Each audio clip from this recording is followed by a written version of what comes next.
میں نے امی کے بیڈ کے سائڈ ٹیبل پر جگ پانی کا بھرا پڑا تھا وہ امی کے اوپر انڈیل دیا، مگر امی کو ہوش نہیں آیا۔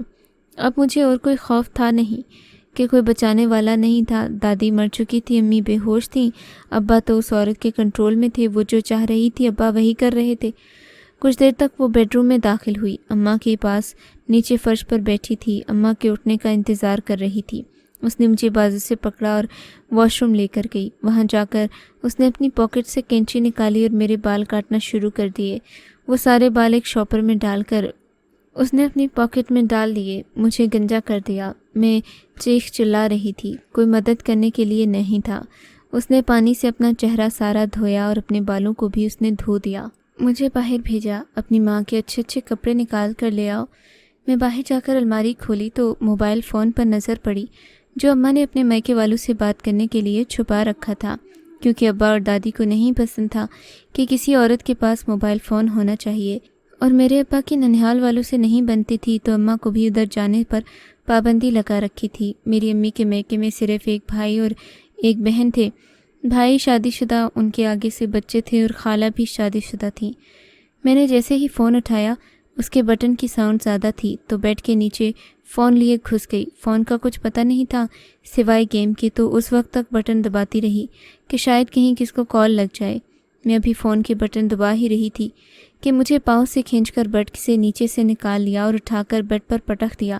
میرے ہاتھ سے فون کھینچ لیا اور ابا کو پکڑا دیا کہ جلا دو اس فون کو۔ میرے بال بھی انہیں دیے کہ ان کی راکھ بنا کر لے آؤ۔ ابا اس عورت کے کہنے پر کچن میں گئے، میرے بالوں کو جلایا، راکھ بنا ڈالی۔ دادی کی میت صحن میں پڑی تھی۔ آج صبح سے ہمارے گھر میں کوئی نہیں آیا تھا۔ میں نے بھاگنا چاہا لیکن مجھے بھاگنے نہیں دیا۔ وہ عورت میرے ابا کو کہنے لگی، جو راکھ جلائی ہے اس کو اپنی بیٹی کے سر پر لگاؤ۔ میں نے کہا مجھے نہیں لگانی۔ اس عورت نے مجھے بٹھا کر میرے سر پر گرم راکھ لگائی۔ میں اس کی تپش کو برداشت نہ کر سکی اور بے ہوش ہو گئی۔ جب میری آنکھ کھلی تو میں ایک اندھیرے کمرے میں تھی۔ ہاتھ پاؤں مارنے لگی۔ میرے ہاتھ پاؤں کسی رسی میں جکڑے ہوئے تھے۔ ان کو چھڑانے کی کوشش کی مگر چھڑا نہ سکی۔ میں رو رہی تھی مگر میری سسکیاں منہ میں گھٹ کر رہ گئی تھیں کیونکہ میرے منہ پر بھی کپڑا بندھا ہوا تھا۔ کچھ لمحے میں کچھ سرسراہٹ کی آواز سنائی تھی، شاید کوئی سانپ تھا جو اپنے پاؤں کے ساتھ رینگتا ہوا محسوس ہوا۔ اچانک کچھ ہلکی سی روشنی کمرے میں داخل ہوئی، شاید کوئی آ رہا تھا۔ آہستہ آہستہ وہ کمرے کے اندر کی جانب آئی تو اندھیرے سے ڈوبے ہوئے کمرے میں روشنی پھیل گئی تو کچھ بڑے بڑے میز پر پڑے تھے، ان پر خون آلود بچوں کے کٹے ہوئے سر، اور وہی عورت اس وقت ادھر موجود تھی۔ ساتھ میرے ابا بھی تھے۔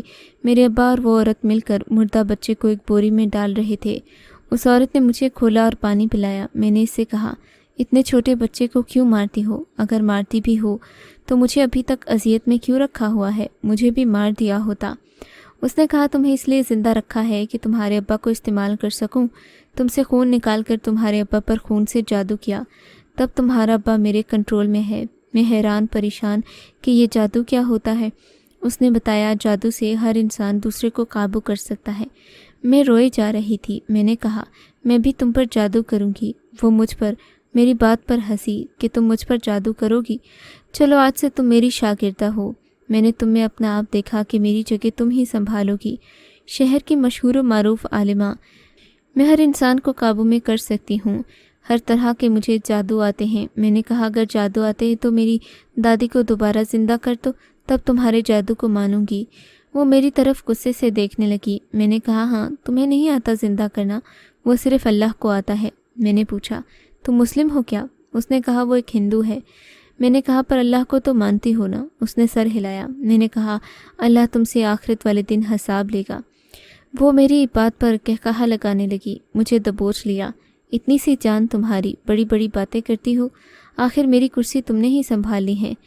کرسی کی بات تو ایسے کر رہی ہو جیسے کوئی وزیر اعظم لگی ہو۔ اس پر بھی اس نے کہکہا لگایا۔ اس نے مجھے اس بار کچھ نہیں کہا کیونکہ اس نے مجھے زندہ رکھنا تھا اور یہ اس کی مجبوری تھی۔ میں، وہ اور ابا تینوں اس تہہ خانے سے باہر آئے تو مجھے پتہ چلا وہ تہہ خانہ تھا۔ باہر آئی تو سردیوں کی ٹھنڈی کالی رات تھی، کہیں چاند کی چاندنی نہیں تھی، اندھیرے میں ڈوبی ہوئی کالی سیاہ رات تھی۔ وہ مجھے اٹھا کر ادھر سے آگے بڑھنے لگے تو کچھ فاصلے پر کچھ گھر دکھائی دیے۔ وہ بہت ہی صاف ستھری جگہ تھی۔ ایک طرف ایک جیپ کھڑی تھی، پرانی تھی لیکن حلیے سے لگ رہا تھا کہ ایک طرف گھوڑا، ایک بلی، 2 کتے باندھ رکھے تھے اور گھوڑا اپنا گھاس کھانے میں مصروف تھا۔ بلی سیاہ رنگ کی تھی، اس کی چمکتی آنکھیں بجلی کی طرح تھیں، مجھے دیکھ کر گرانے لگی اور کتے بھی بھونکنا شروع ہو گئے۔ یہ سب صحن میں ایک چھپڑ تھا، ادھر باندھ رکھے تھے۔ آگے کمروں کی جانب بڑھے تو بڑی بڑی مونچھوں والے پہلوان نما آدمی موجود تھے۔ اس نے اس عورت سے بولا کہ تہ خانے میں کچھ بوریاں پڑی ہیں، لے جاؤ، اپنے کتوں کو ڈال دو اور دل گردے اس دفعہ زیادہ قیمت سے گاہک کو بیچنا۔ اب بچے ملنا مشکل ہو گئے ہیں تو قیمت بڑھا دو، کیونکہ شہر میں اب ماں باپ محتاط ہو گئے ہیں، بچوں کو اکیلے نہیں چھوڑتے۔ انہوں نے کہا جو حکم حضور۔ وہ سر جھکا کر ایسے کھڑے تھے۔ میں نے کہا انکل اتنے بڑے ہو، اس پاگل کو مار دو اور بھاگ جاؤ۔ میری بات پر ہنس پڑے کہ ہم بڑے نہیں، عالمہ مائی بڑی ہیں، ہم ان کو ہاتھ تک نہیں لگا سکتے۔ انہوں نے مجھے کھانا دیا، مجھے بھی دیا تھا، لیکن میں کھا نہیں سکی۔ پر میرے ابا کھانے پر ایسے ٹوٹ پڑے جیسے بہت عرصے سے کھانا نہ ملا ہو، اور وہ 2 پہلوان تہ خانے کی طرف چلے گئے۔ وہاں سے بچوں کی لاشوں کی بھری بوریاں اپنی جیپ میں رکھیں اور واپس آ کر کھانا کھانے لگے۔ میں نے جیسے ہی سب کو کھانے میں مصروف پایا، باہر بلی کے ساتھ کھیلنے کا بہانہ بنا کر چلی گئی۔ انہوں نے مجھے جانے دیا کہ بچی ہے، ڈر کے مارے کہیں دور نہیں جائے گی، لیکن اتنا تشدد ہو چکا تھا، ڈر سب ختم ہو چکا تھا۔ باہر جیسے ہی گئی تو جیپ کو دیکھا اور اس میں لاشوں کی 2 بوریاں پڑی تھیں۔ ان کے نیچے اتنی گنجائش تھی کہ میں آسانی سے چھپ سکتی تھی۔ میں نے ادھر ادھر دیکھا تو میری طرف کوئی نہیں دیکھ رہا تھا، تو جیپ کے پاس مٹی کا ڈھیر تھا۔ اس تھیلے پر چڑھنے کی کوشش کی، 2 دفعے پاؤں سلپ ہو گیا اور میں گر گئی۔ آخر کار گرتے گرتے سنبھلی، منزل پر پہنچی اور جیپ کے اندر پاؤں بڑھائے جا کر ان بوریوں کے نیچے ایسے لیٹ گئی جہاں سے میں کسی کو دکھائی نہیں دے سکتی تھی۔ کچھ دیر تک آواز آئی کہ وہ لوگ جیپ کی طرف آ رہے تھے۔ میں نے اپنی سانس تک روک لی کہ ان کو میرے ہونے کا احساس نہ ہو۔ انہوں نے آ کر جیپ اسٹارٹ کی، جب تک میں نے بمشکل سانس روکے رکھا۔ کہتے ہیں وقت سب سکھا دیتا ہے، جب موت سر پر ہو تو انسان خود کو بچانے کی ہر ممکن کوشش کرتا ہے۔ مجھے اپنے سے زیادہ اماں ابا کی فکر تھی۔ ابا میرا اس عورت کے کہنے پر جرم کرتا جا رہا تھا، مجھے یہاں سے نکل کر اس عورت کے شکنجے سے ابا کو بھی بچانا تھا۔ جیپ اسٹارٹ ہوئی تو میں نے اپنا سانس بحال کیا۔ جیپ بہت دور آ چکی تھی، مگر میں اپنی جگہ سے نہیں ہلی جلی اور مجھے دوری کا پتہ فاصلہ طے کرنے سے محسوس ہو رہا تھا۔ جیپ اب ایک رش والی جگہ پر تھی اور یہ باہر کی روشنیاں تھیں جو مجھے دکھائی دے رہی تھیں۔ ڈرائیور لوگ آپس میں بات کر رہے تھے کہ سفر بہت ہے آگے کا، ابھی شہر میں روک کر کسی ڈھابے پر چائے پی لیتے ہیں۔ ان کی گفتگو ابھی جاری تھی تو ایک جگہ آ کر جیپ روک دی تھی۔ ایک دوسرے سے کہنے لگا جاؤ سامنے ڈھابا ہے، ادھر سے چائے لے آؤ۔ دوسرا کہنے لگا چلو دونوں مل کر چلتے ہیں چائے پینے کے لیے، ادھر آرام سے بیٹھ کر پی لیتے ہیں، ساتھ ہی سگریٹ بھی ختم ہے تو ادھر جا کر سگریٹ بھی آتے ہیں۔ دوسرا جو کہ ڈرائیونگ سیٹ پر بیٹھا ہوا تھا، اسے جیپ کی فکر تھی، کہنے لگا جیپ کو اکیلے چھوڑنا اچھا نہیں۔ اس کا ساتھی کہنے لگا ارے کچھ نہیں ہوتا، کون سا زندہ بچے ہیں جو اٹھ کر بول پڑیں گے کہ ہم یہاں ہیں۔ انہوں نے اونچا کہکہا لگاتے ہوئے کہا دے اب تالی۔ ڈرائیونگ سیٹ والا بھی اٹھ کھڑا ہوا، جیپ کو بند کیا اور وہاں سے دونوں چل دیے۔ اب مجھے محسوس ہوا کہ وہ دونوں وہاں سے جا چکے تو سر اٹھا کر بوری کے نیچے سے سر نکالتے ہوئے دیکھا، ان کی پشتیں دور دکھائی دے رہی تھیں۔ ہمت کر کے اٹھی، جیپ سے باہر نکلنے کی کوشش کی، جیپ سے اترنے کی جگہ نہیں تھی۔ میں نے اوپر سے نیچے جیسے ہی چھلانگ لگائی تو میرے بازو نے رگڑ کھائی اور نیچے جگہ کچی تھی، سو چوٹ تو آئی پر زیادہ نہیں آئی۔ پاس ایک بابا گزر رہے تھے، انہوں نے مجھے دیکھا اور پوچھا کون ہو بیٹی؟ میں نے کہا پلیز مجھے یہاں سے لے جائیں، میں آپ کو بتاتی ہوں ورنہ وہ لوگ مجھے مار دیں گے۔ انہوں نے پوچھا کون لوگ؟ میں نے جیسے ہی ہاتھ سے ڈھابے کی طرف اشارہ کیا تو وہ آدمی جیپ کی طرف دیکھ رہے تھے، انہیں کچھ نظر آ گیا، وہ جیپ کی طرف بھاگے تو میں نے کہا بابا پلیز ادھر سے بھاگو، وہ مجھے مار دیں گے۔ بابا نے میری انگلی پکڑی، وہاں سے جیسے ہی بھاگے وہ دونوں آدمی ہمارے پیچھے پیچھے تھے۔ ہم ایک محلے میں گھس چکے تھے، ان گلیوں میں موڑ بہت تھے، ہم بھاگتے رہے، پھر ایک گھر میں گھس گئے۔ وہ ہمارے ساتھ ساتھ بھاگتے ہوئے اس گھر کے اندر داخل ہونے لگے مگر دروازہ بند کر دیا گیا۔ گھر کے باہر سے آواز آئی، وہ لوگ گھر کے باہر کھڑے تھے، بول رہے تھے پتہ نہیں یہ لڑکی کدھر گئی، بڑی تیز تھی، عالمہ مائی کو بھی چکمہ دے آئی، لیکن عالمہ مائی کے ہاتھوں سے اب نہیں بچے گی۔ ان کو میں باہر نظر نہ آئی تو وہ لوگ واپس چلے گئے۔ میں نے شکر کا سانس لیا۔ جس گھر میں ہم لوگ گھسے یہ کچا مکان تھا، ایک کمرہ، ایک برآمدہ، کچا صحن، ساتھ ہی ایک چھوٹا سا کچن۔ صحن میں ایک پانی والا نلکا تھا۔ گلی والی سائڈ ایک کونے میں غسل خانہ بنا ہوا تھا۔ اس بابا نے آواز دی، شکیلہ۔ میں نے بابا سے پوچھا شکیلہ کون ہے؟ انہوں نے بتایا میری بیٹی ہے، میری 2 اور بھی بیٹیاں ہیں، اب اپنی 3 بیٹیوں کے ساتھ گھر میں رہتا ہوں۔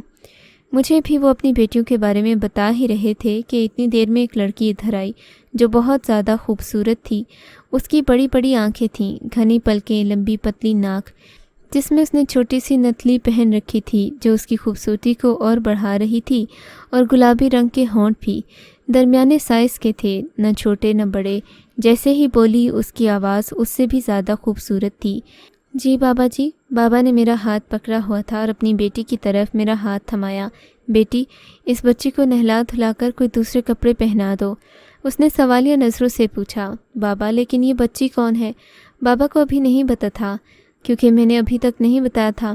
بابا نے اپنی بیٹی سے کہا کہ اسے نہلا دو، پھر اس سے پوچھتے ہیں کہ یہ کون ہے۔ بہت سہمی ہوئی۔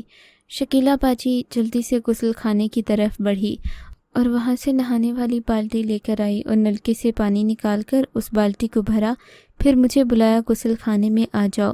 میں ان کے بلانے پر آہستہ آہستہ ان کے جانب قدم بڑھانے لگی، مگر میرے بدن پر بہت چوٹیں تھیں۔ عالمہ مائی کی دی ہوئی تو میں تب ڈر رہی تھی کہ کسی کے چھونے سے درد ہوگا، مگر میں غسل خانے میں پہنچ چکی تھی۔ شکیلہ باجی نے مجھے جلدی سے نہلانے کی کوشش کی، لیکن صابن لگنے پر میرے زخموں پر درد ہو رہا تھا۔ باجی نے کہا، باجی مجھے صابن کے بغیر نہلا دو۔ وہ بھی میری چوٹیں دیکھ کر پریشان ہو گئیں، کہنے لگیں کہ انہوں نے صابن ایک سائڈ پر رکھ دیا اور پھر مجھے پانی سے نہلا دیا۔ بولی، تم اتنی چھوٹی سی بچی ہو، کس بے حس نے اتنا تشدد کیا ہے؟ میں چپ تھی، ان کے پوچھنے پر رو پڑی۔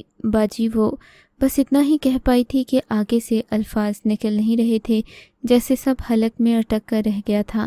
انہوں نے میرے آنسو صاف کیے اور کہا، میری چھوٹی سی دوست ہو تم، اب پریشان نہ ہو، نہ ہی رونا ہے۔ تم ادھر ہی بیٹھو، میں اپنی بہن کے کپڑے لے کر آتی ہوں، وہ بھی تمہارے جتنی ہے اسی کے کپڑے پہناتی ہوں، پھر اسے بھی دوستی کرواتی ہوں۔ وہاں سے گئی اور کپڑے لے کر آئی، مجھے پہنائے، پھر باہر لے کر آئی۔ صحن میں ایک چارپائی پڑی تھی، اس پر بٹھایا اور ان کی باقی دونوں بہنیں بھی وہیں آ گئیں اور انہیں میرے پاس بٹھا دیا۔ وہ خود کچن کی طرف بڑھ گئیں۔ ان کی بہنیں مجھ سے باتیں کرنے لگیں، پوچھنے لگیں تم کون ہو؟ میں ان کے پوچھنے پر نہیں بول رہی تھی، بس ان کی طرف دیکھے جا رہی تھی جو میری ہم عمر تھی۔ اپنے کھلونے لے آئی، اپنی گڑیا دکھانے لگی اور کہنے لگی، چلو ہم گڑیا کے ساتھ کھیلتے ہیں۔ اس کے پاس ایک بھالو تھا، وہ مجھے پکڑایا اور بولا، یہ تمہارا ہے اور گڑیا میری ہے، چلو ان دونوں کی شادی کرتے ہیں۔ میں نے بھالو کو تھام لیا اور ہلکا سا اس کی طرف مسکرا کر دیکھا۔ اتنے میں باجی ایک چنگیر میں روٹی اور سالن رکھے لے آئی۔ سالن آلو کی بھجیا بنا ہوا تھا۔ اپنی بہن کو بولا، چلو کھلونے لے کر سائڈ پر ہو جاؤ، اس گڑیا کو کھانا کھانے دو۔ انہوں نے میرا نام پتہ نہیں کیا تھا گڑیا کہہ کر بلانا شروع کیا۔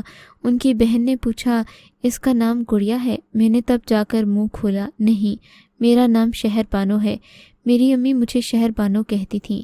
یہ کہہ کر آنسو آ گئے۔ باجی شکیلہ نے مجھے گلے سے لگایا اور کہا، بیٹا ایسے روتے نہیں ہیں، تم بہادر لڑکی ہو، اب مجھے بتاؤ تمہاری امی کہاں ہیں؟ میں نے کہا، امی تو اس وقت گھر میں بے ہوش پڑی تھیں۔ انہوں نے مجھ سے پوچھا، کس وقت؟ کھل کر بتاؤ کیا ہوا، تبھی ہم آپ کی امی کو آپ کے پاس لے کر آ سکتے ہیں۔ میں نے ان کے پوچھنے پر سب بتا دیا۔ شکیلہ باجی نے مجھے پیار سے روٹی سے نوالے بنا کر کھلائے، پھر میرے مرہم لے کر زخموں پر لگائی۔ انہوں نے مجھے کہا، اپنے گھر کا راستہ پتہ ہے؟ میں نے کہا، وہ تو مجھے ادھر سے نہیں پتہ۔ انہوں نے مجھ سے میرے ابو کے بارے میں پوچھا تو میں نے انہیں بتایا کہ وہ ڈاکٹر ہیں، شہر ہسپتال میں کام کرتے ہیں، مگر فی الحال تو وہ بھی اس عورت کے پاس ہیں۔ شکیلہ باجی نے کہا، آج تم ادھر ہمارے ساتھ ہمارے گھر میں رہو گی، کل تمہیں تمہاری امی کے پاس لے جائیں گے۔ ساری رات مجھے نیند نہیں آئی، امی کی یاد آ رہی تھی۔ اگلی صبح شکیلہ باجی اذان کے وقت اٹھی اور میں بھی جب ان کو اٹھ کر دیکھا تو کہنے لگیں، سوئی رہو بانو، ابھی بہت صبح ہے۔ میں نے پوچھا، آپ کیا کرنے لگی ہیں؟ انہوں نے بتایا کہ وہ نماز پڑھنے لگی ہیں۔ میں نے کہا، انہیں نماز بھی پڑھنی ہے؟ شکیلہ باجی نے مجھ سے کہا، کیا تمہیں نماز آتی ہے؟ میں نے ہاں میں سر ہلا دیا۔